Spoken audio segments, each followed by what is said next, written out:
Hello and welcome back to the lecture of this course.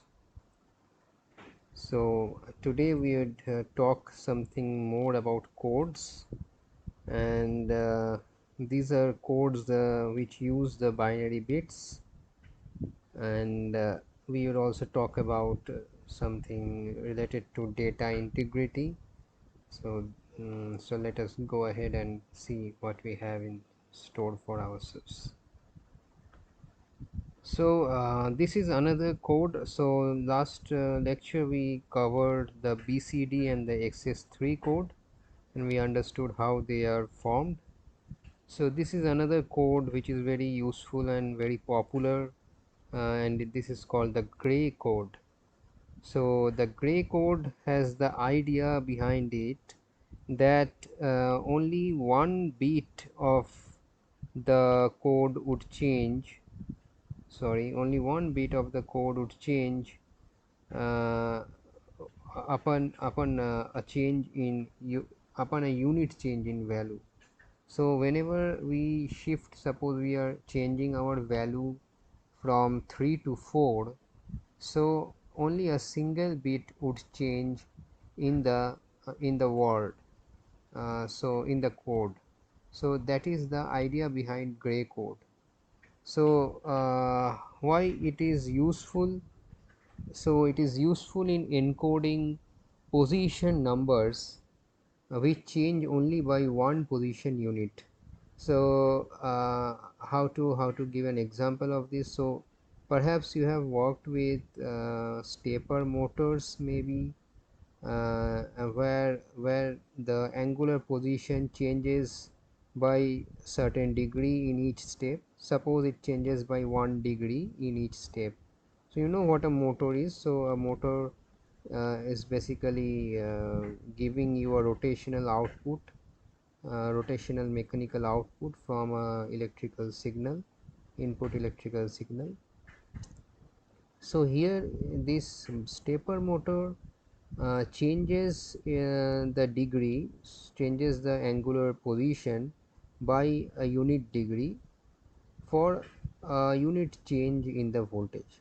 So suppose it works like that. So this change in the unit degree may be some change in theta degree for change in a unit voltage, for unit change in voltage. So it might be like that.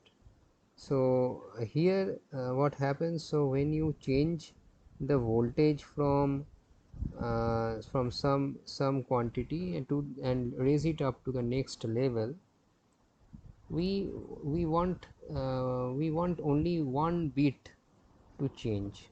We don't want all the bits to change. So in that situation, this gray code is useful, because here only one bit would change when we are changing the value from value by unit quantity. So only one bit gets changed in that situation. So here you see how we form the gray code. So you notice this. So in the normal binary is written here in this particular column, and the gray code is written in this particular column. And here the values are from 0 to 7, and I have extended the values from 8 to 15 in this table. So these are the normal binaries and these are the gray codes. So the distinguishing feature that you would see here is that in a normal binary, from if we change from 0 to 1, if we change the value from 0 to 1, then the normal binary only one bit changes, that is fine. However, if we change from 1 to 2, in the normal binary both these two bits are changing, correct? This is changing from 1 to 0, this is changing from 0 to 1. Both bits are getting changed. However, if you look at the gray code 1 is 0001, but gray code 2 is 0011.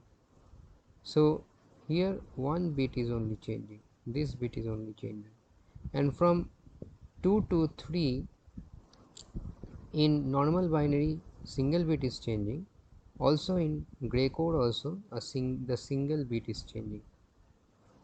So in that manner the gray code is formulated in such a manner that when we change from one step to another to the next successive step, only one bit in the entire code, only one bit will change. So this is the beauty of gray code, and this is how it is constructed. So its use is in encoding such position numbers which change only by one position unit. So only one of the bit needs to be changed in order to let people understand, or let the machine understand that I want to change by only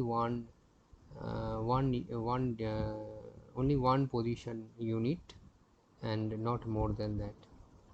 So that is the purpose of gray code basically.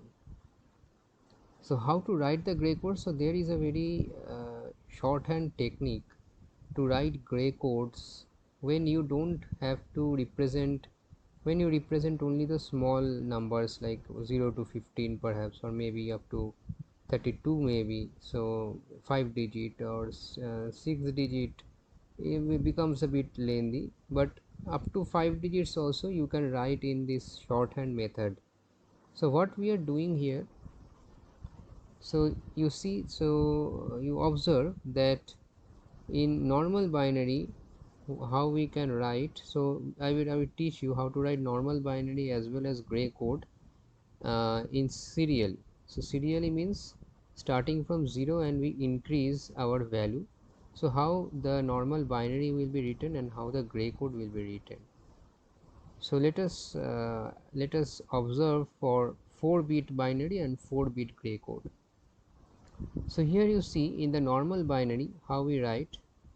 We can write in the column. So in a column we can write the first entry. So this is the least significant bit, and we can simply write 0, then in the next line 1, then in the next line 0, then in the next line 1. So like that we can keep on writing 0 1 0 1 0 1 0 1 like that. You will see here also. In the next position, which is the position number 1, we will use 2 to the power of 1 number of zeros, then 2 to the power of 1 number of ones. So 0 0 1 1, then 0 0 1 1, 0 0 1 1, like that we will proceed. And you see here also 0 0 1 1 0 0 1 1, like that. In the position number 2, so this is the position number 2, this is 0, this is 1, this is 2, this is position number 2. So how many zeros will write successively? 2 to the power of 2 number of zeros. So 4 number of zeros, then followed by 4 number of ones. 4 number of zeros followed by 4 number of ones. And in this in this position, which is position number 3, 2 to the power of 3, which is 8 number of zeros followed by 8 number of ones.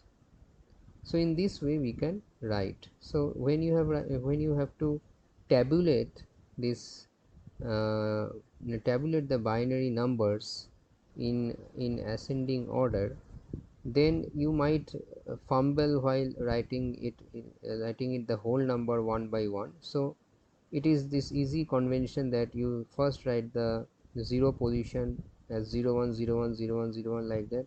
Next position you can write as 0 0 1 1 0 0 1 1, in that manner. Third position, second position, or position number 2, you can write as 0 0 0 0 1 1 1 1, like that. So in this way you can continue. However, in the gray code things are a bit different. In gray code we write it as 0 1 1 0. So it is like a reflection happening at this position 0 1 1 0. Then this entire 0 1 1 0 is getting reflected here 0 1 1 0. Again this entire thing is getting reflected here. Observe this. So this entire thing is getting reflected, it is getting reflected, so the reflection happens from here. So 0 1 1 0 0 1 1 0 0 1 1 0 0 1 1 0. Now in the next position you will start with 2 zeros 2 ones. So the starting is same for both binary and gray code. You will start with 2 zeros 2 ones, but then you will reflect it 2 ones 2 zeros. Then this entire thing will get reflected here. 0 0 1 1 1 1 0 0. In the third position 0 0 0 0 1 1 1 1, so reflection is 1 1 1 1 0 0 0 0. Then 8 zeros 8 ones, that remains same.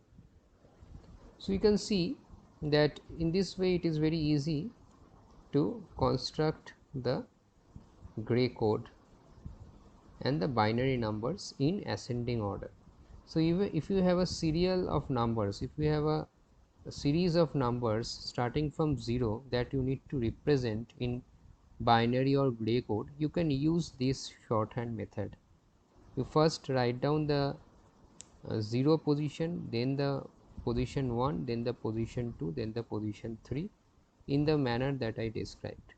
So for gray code also you write down, but you take care that it gets reflected after the first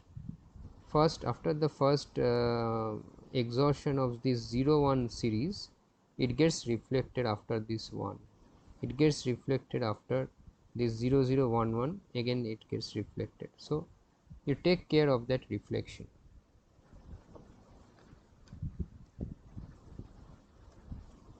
So this is about gray code. You might have the question in mind that this is okay, so I understand how to write the gray code and natural and normal binary when we have the numbers in sequence starting from 0.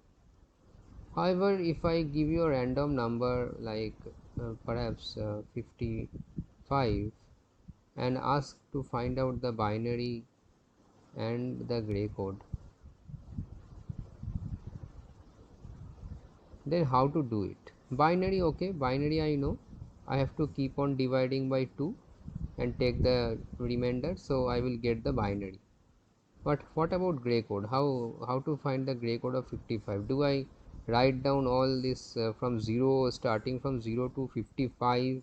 I write the gray codes, all the gray codes in that manner, 0 1 1 0, like doing the reflection and all, and reach to 55 and then find out this 55? No, of course not. That is not possible for if I give you any general number.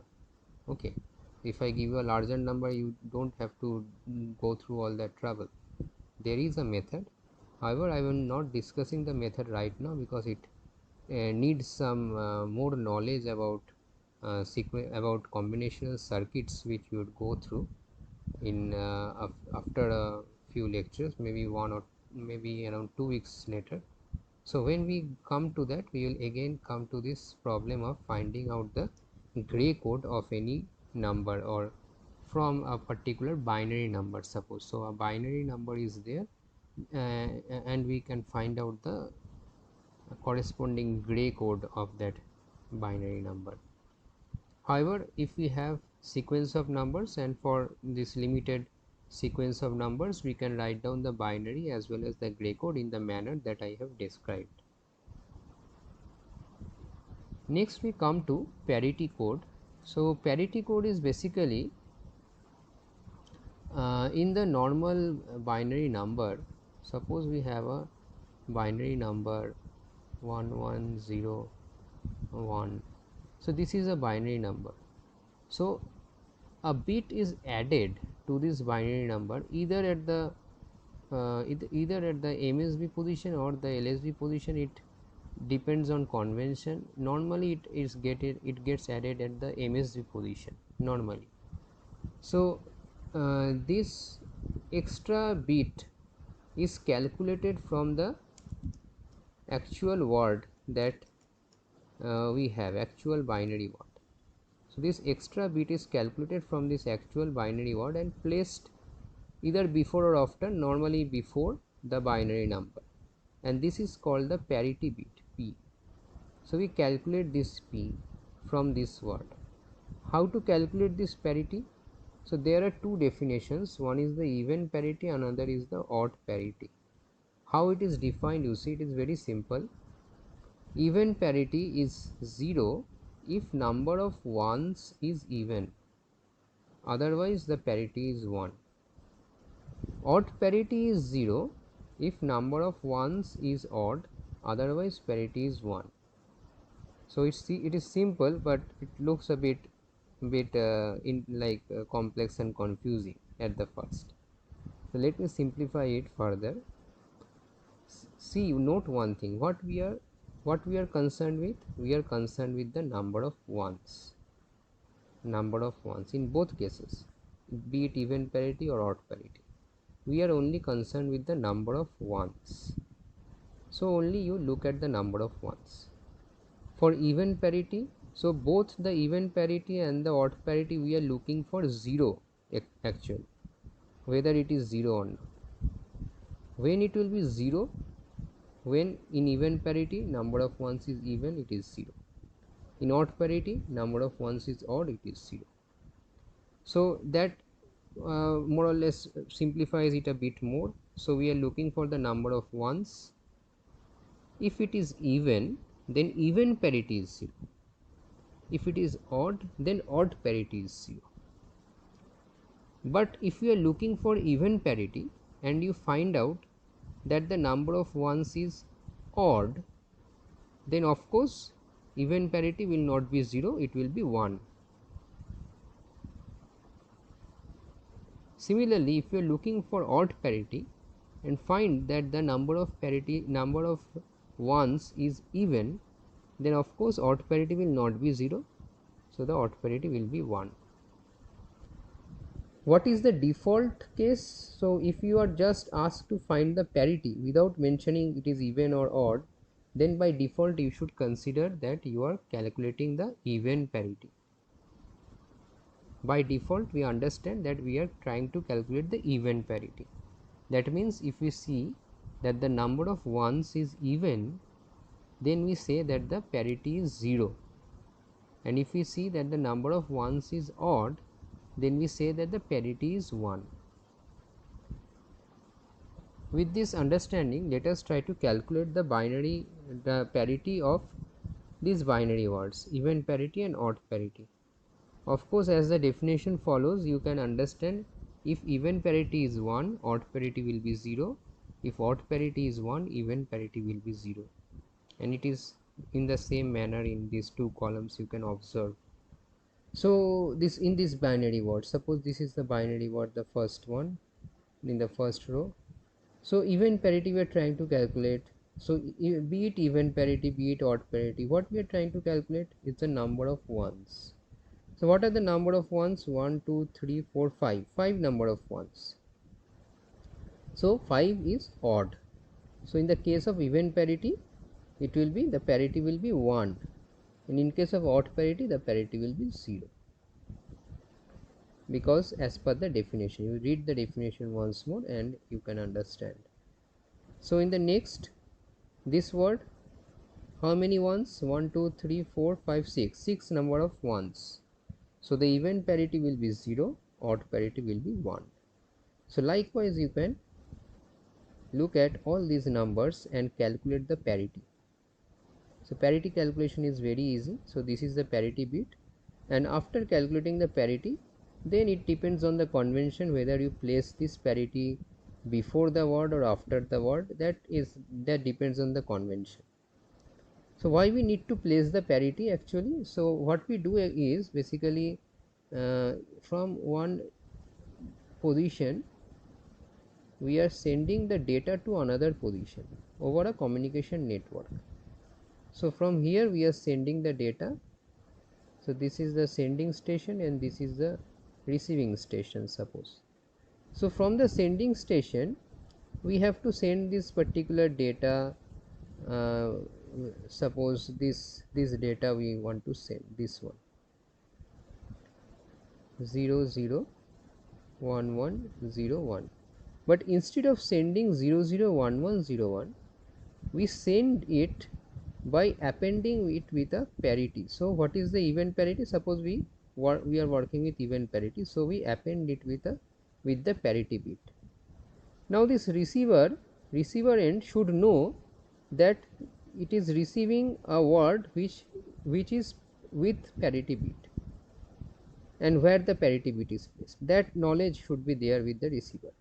So when receiver receives this word, it easily understands that this part is the parity, so it neglects this bit.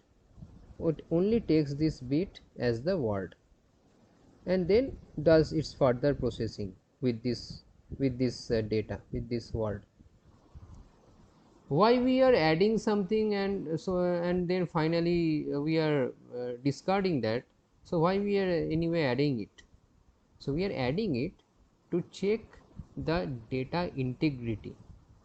Is there any problem in this communication line? So if there is any problem with the data due to transmission through this communication line, that will get reflected by this sort of parity checks. So what type of data integrity can be checked by a simple single bit parity? It is useful to check the data integrity when odd number of bits are in error. Odd number of bits are in error. Bits in error means a bit can only be 0 or 1. So a bit in error means it was supposed to be 0, but it had become 1 during transmission. A bit was supposed to be 1, but it had become 0 during transmission. Like in this example, so suppose here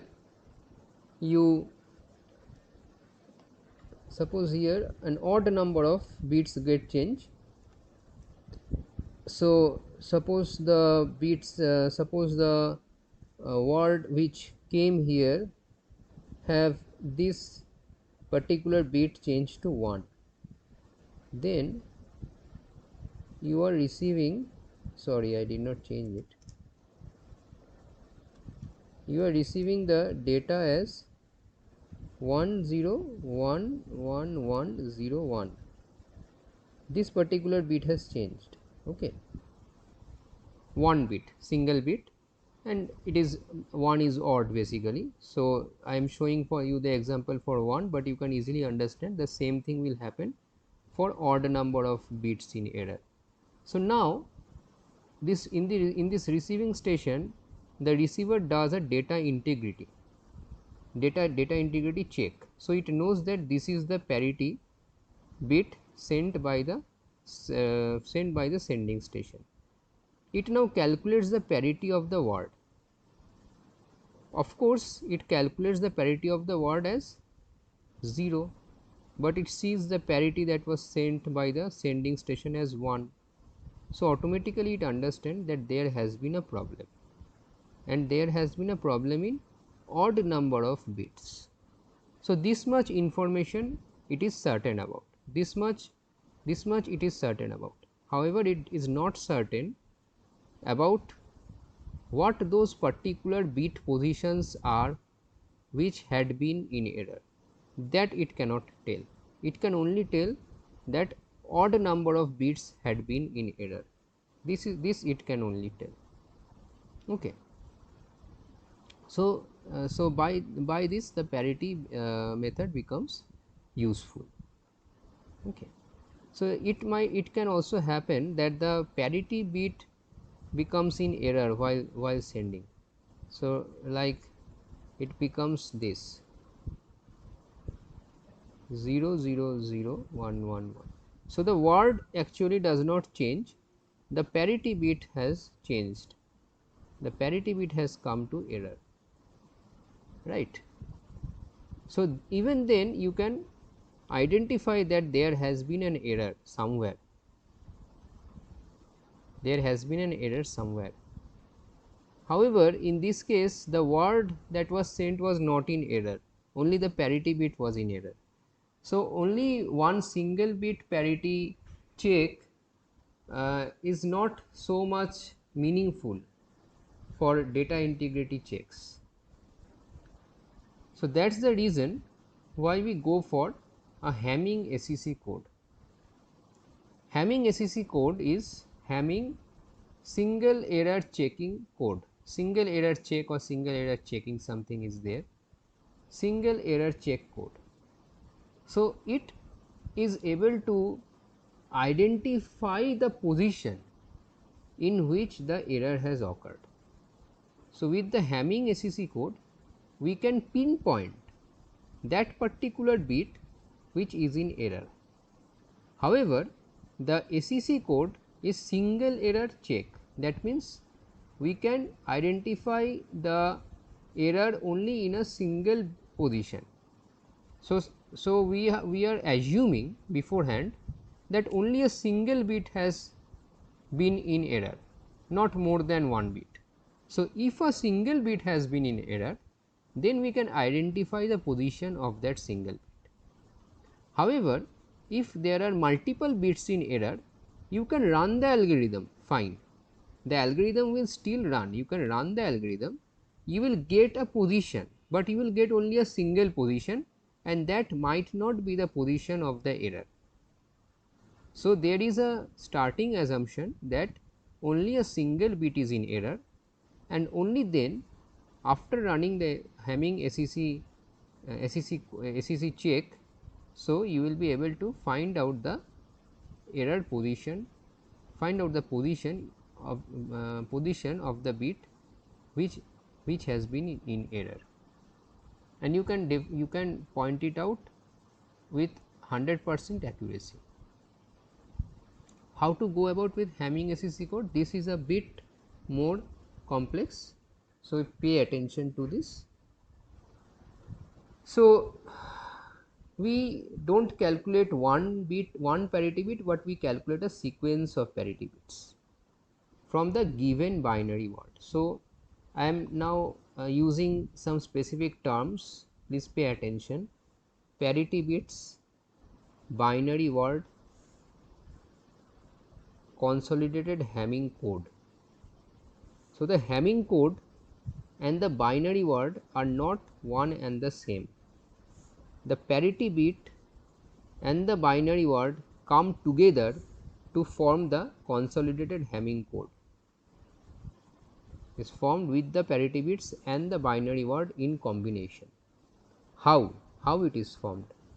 So if the given word, so we teach this part with an example basically, because this is the best way to do it. So suppose a given binary word is this, then the Hamming code is formed in this way. How? We put some parity bits in the positions, we put parity bits in the positions 1, 2, 4, 8, 16, you can say 2 to the power of I in the position number 2 to the power of I, where I is from 0, 1, 2, dot dot dot dot dot.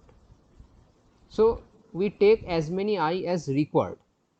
So we are not requiring P16 here, because the Hamming code formed becomes of length 12. So there are no further 13, 14, 15, 16, there is no point going there, and we cannot add zeros at the end of a word, because that changes the entire word itself, right. So the word ends here and our Hamming code ends here, and we don't need to go for further parity bits. How this is formed, you see now. So the parity bit is added at positions 1, 2, 4, 8 like this. So we first add the parity bit at position 1, call that P1, at position 2, call that P2. What is there at position 3? Parity bit is not there, parity bit is again in position 4. So now you take the MSB of the given word 1. Again there is P4, P5, P6, P7, there is no P5, P6, P5, P6, P7. So, in place in these positions 5, 6, 7, you take these 3.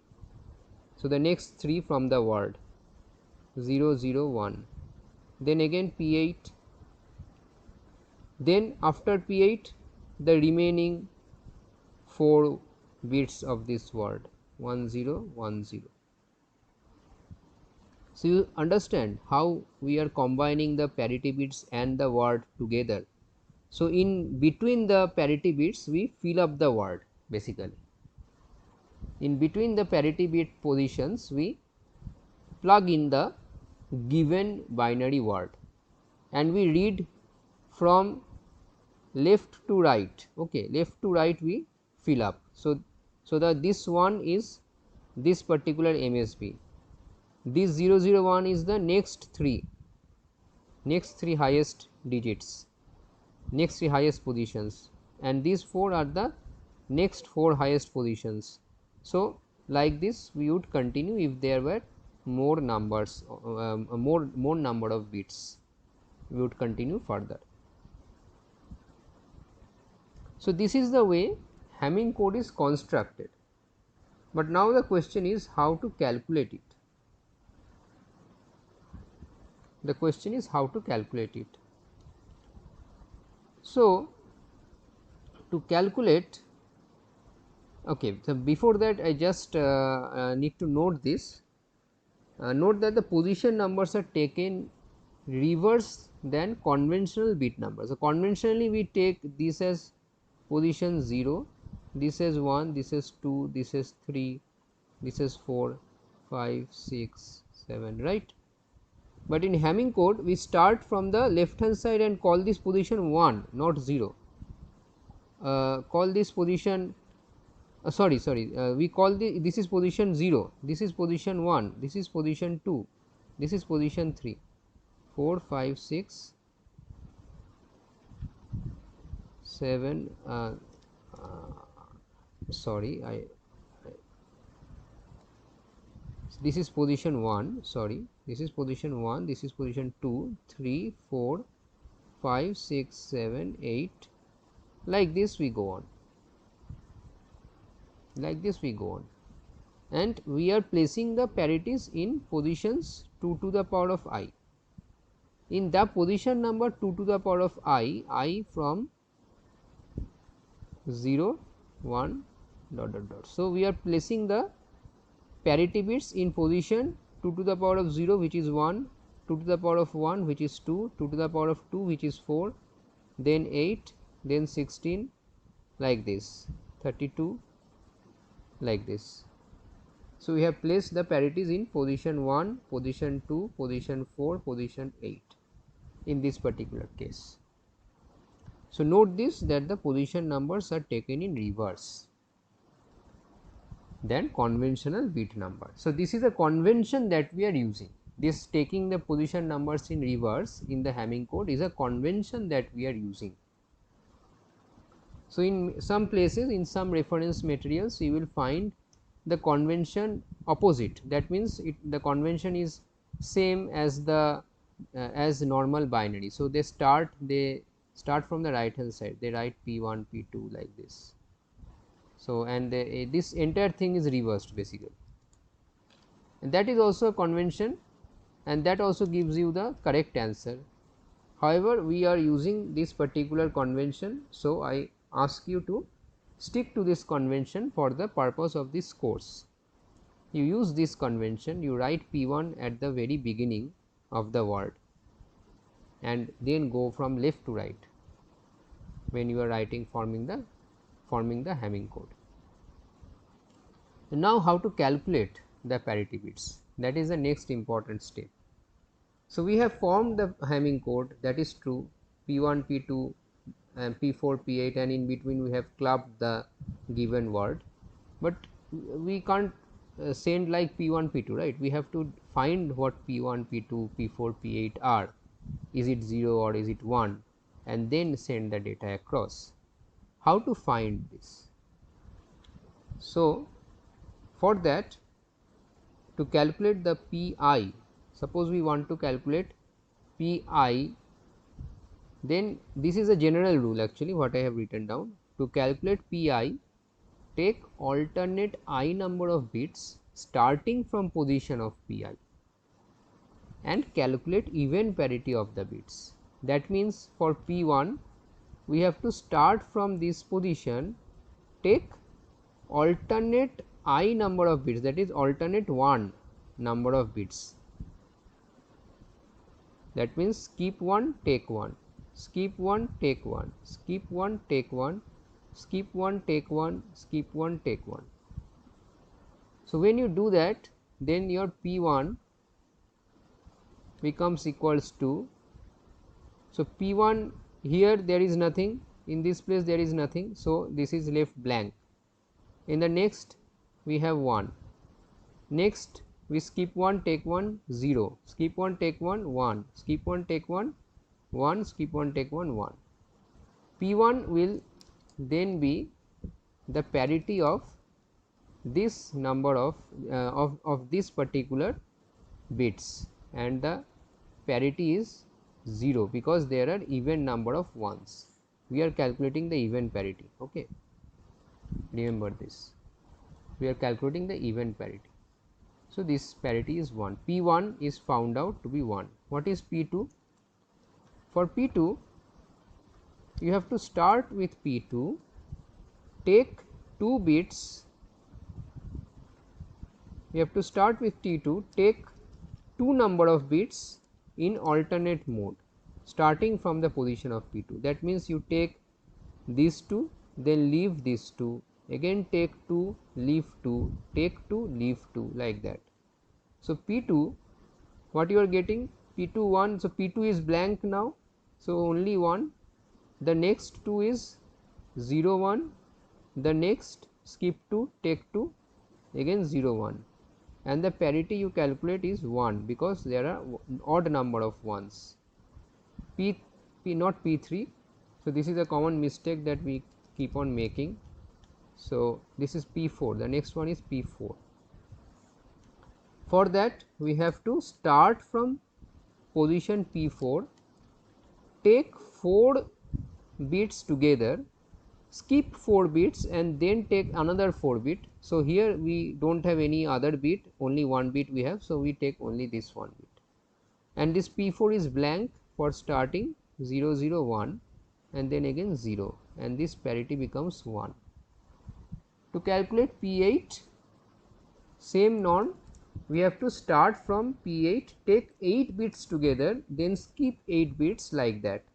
But here we have only 5 bits, so we take only that, and this is 1 0 1 0 because P8 is still blank at this moment and the parity is 0.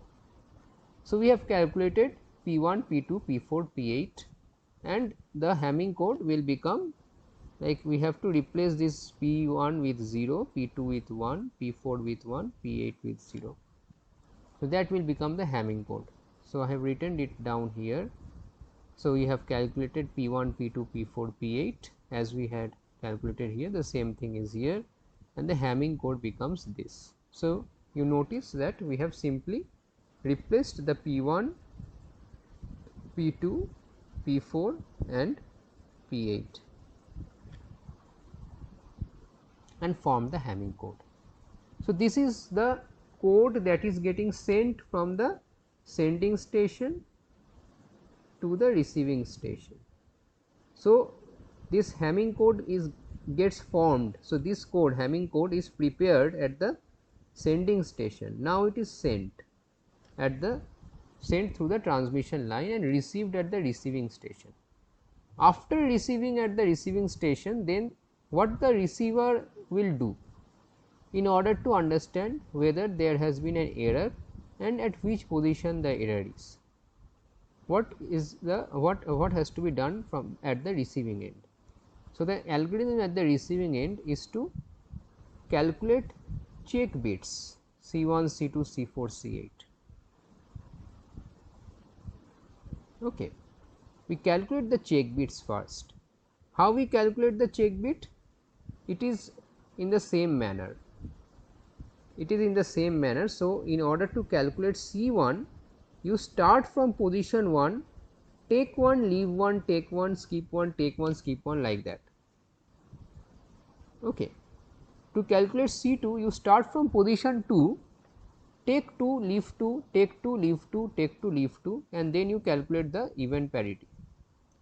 So, in the same manner. So, we will do the example here and understand it. So, for doing the example, we purposefully make the error in this position number 10. So, this is position number 10 actually. So, this bit is changed, this bit is changed to 1,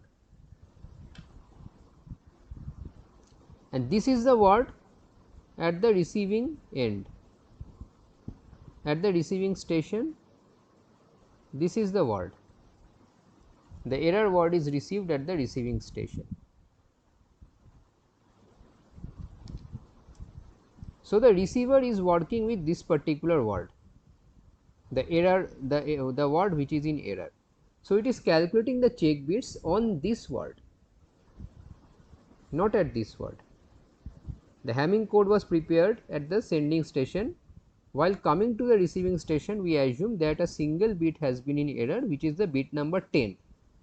So, we are now trying to figure out whether the Hamming code will enable us to identify this position or not. For that, what is to be done? We have to calculate the check bits. How to calculate the check bits? In the same manner as we calculated the parity bits. So, C1, C2, C4, C8, C16, C32, all these are the check bits to be calculated. How to calculate C1? As you see, you have to start from position 1, take 1, leave 1, take 1, leave 1, take 1, leave 1, take 1, leave 1, take 1, leave 1, like that. And you see the word is 0 1 0 1 0 1 1 1 0 1 0 1 1 1, and the check bit thus will be the event parity of this sequence of bits, which is 0. Similarly, when you are trying to calculate C2, then you are starting from position 2, take 2, leave 2, take 2, leave 2, take 2, leave 2, like that. So, 1 1 0 1 1 1, 1 1 0 1 1 1. For C4, you start at position 4, take 4, leave 4, start at position 4, take 4, leave 4, take 4. So, there is only 1. So, 1 0 0 1 0, 1 0 0 1 0. For position number 8, so this is 4 5 6 7 8, take 8, leave 8. So, 0 1 1 1 0 in this case, and these are the parity, event parity that is calculated, event parity that is calculated. Now, the error bit, the position of the error bit will be the position of these check bits which are having parity as 1, which are having parity as 1. The position of those check bits are added together simply. So, the parity becomes 1 at the check bits 2 and 8 in our example. So, we calculate the position of the error bit as 2 plus 8 equals to 10, and this 10 position is basically from the left hand side, starting at position 1 2 3 4 5 6 7 8 9, and you see at 10th position our bit was in error, and we found out that position with the help of check bits. So, by this method you can actually figure out the position of the error bit in any length of word if you transmit that word using a Hamming code. However, we have made an assumption that only one bit is in error. So, it can catch that error if only one bit is in error. However, if there are multiple bits in error, you can apply the same algorithm. You can always calculate C1, C2, C4, C8, right. You can always calculate C1, C2, C4, C8 from the received word, but that will not be able to give the position of the error. correctly if there are multiple bits in error. So, this is a check for only single bit in error. So, with that we end our discussion on codes and data integrity. We will not go into this further because this is not exactly our topic of interest, or not so much in the scope of our course. This is more in the scope of like communication engineering people, where they deal with data and deal with their security and their data integrity, etc. But for the purpose of for the purpose of knowing how to deal with binary words and how to send them, a certain amount of knowledge is required, a certain level of understanding is required. So for that is fulfilled by the understanding of these few popular codes like BCD, XS3, Gray code, parity, Hamming SEC code, etc. And also we found out that the parity and the Hamming SEC is useful for checking the data integrity to a certain level. There are of course algorithms which can check at a much higher level. So, we are not going into those are outside the scope of this course. So, thank you for your attention, and see you in the next lecture.